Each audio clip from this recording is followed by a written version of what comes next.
रुक्को ने कहा कि माता के दरबार में तो ऊंच नीच का कोई विचार नहीं होता।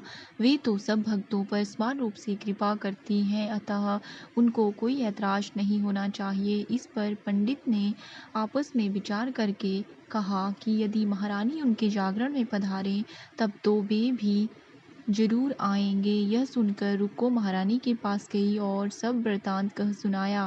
तारामती ने जागरण में सम्मिलित होना सहर्ष स्वीकार कर लिया। जिस समय रुक्को पंडितों से यह कहने के लिए गई थी कि महारानी भी जागरण में आएंगी, उस समय सेन नाम का एक नाई वहां मौजूद था। उसने सब सुन लिया और महाराजा हरिश्चंद्र को जाकर सूचना दी। राजा को सेन नाई की बात पर विश्वास नहीं हुआ कि महारानी भंगियों के घर जागरण में नहीं जा सकती हैं। फिर भी परीक्षा लेने के लिए उसने रात को अपनी उंगली पर थोड़ा सा चीरा लगा दिया, जिससे कि उसे नींद ना आ सके।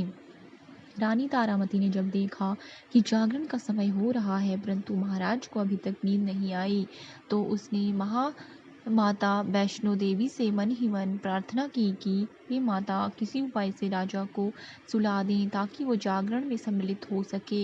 राजा को नींद आ गई। तारामती रोशनदान से रास्ता बांधकर महल से उतरी और रुक्को के घर जा पहुंची। उस समय जल्दी के कारण रानी के हाथ से रेशमी रुमाल और पांव का एक कंगन रास्ते में गिर पड़ा। उधर थोड़ी देर बाद राजा हरिश्चंद्र की नींद खुल गई। वह भी रानी का पता लगाने निकल पड़े। उन्हें मार्ग में रानी का कंगन व रुमाल दिखाई दिया। राजा ने दोनों चीजें रास्ते से उठाकर अपने पास रख ली और जागरण हो रहा था वहां जा पहुंचे और वह एक कोने में चुपचाप बैठकर दृश्य देखने लगे। जब जागरण समाप्त हुआ तो सबने माता की अरदास की। उसके बाद प्रसाद बांटा गया। रानी तारामती को जब प्रसाद मिला तो उसने झोली में रख लिया। यह देख लोगों ने पूछा कि उन्होंने यह प्रसाद क्यों नहीं खाया। यदि रानी प्रसाद नहीं खाएंगी तो वे भी प्रसाद नहीं खाएंगे। रानी बोली कि पंडितों ने प्रसाद दिया, वह उन्होंने महाराज के लिए रखा है, अब उन्हें उनका प्रसाद दें। प्रसाद ले तारा ने खा लिया।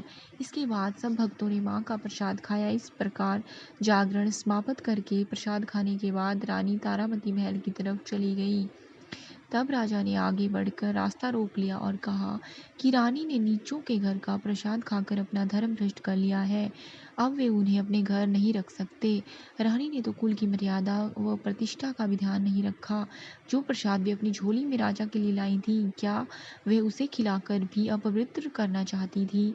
ऐसा कहते हुए जब राजा ने झोली की ओर देखा तो भगवती की कृपा से प्रसाद के स्थान पर उसमें चंपा, गुलाब, गेंदे के फूल और कच्चे चावल, सुपारियां दिखाई दी। यह चमत्कार देख राजा आश्चर्यचकित रह गए।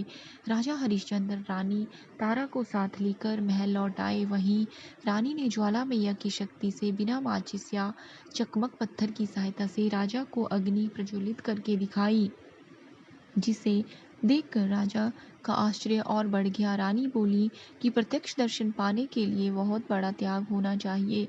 यदि आप अपने पुत्र रोहिताश्व की बलि दे सकें तो आपको दुर्गा देवी के प्रत्यक्ष दर्शन जरूर हो जाएंगे। राजा के मन में तो देवी के दर्शन की लगन हो गई थी। राजा ने पुत्र मोह त्याग कर रोहिताश्व का सिर देवी को अर्पण कर दिया। ऐसी सच्ची श्रद्धा एवं विश्वास को देख दुर्गा माता सिंह पर सवार हो उसी समय प्रकट हो गई और राजा हरिश्चंद्र दर्शन करके कृतार्थ हो गए।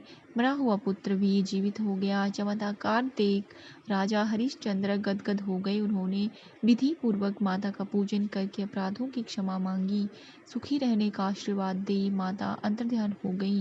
राजा ने तारा रानी की भक्ति की प्रशंसा करते हुए कहा कि वे रानी के आचरण से अत्यंत प्रसन्न हैं। उनके धन धान्य भाग जो उसे वह पत्नी रूप में प्राप्त हुई।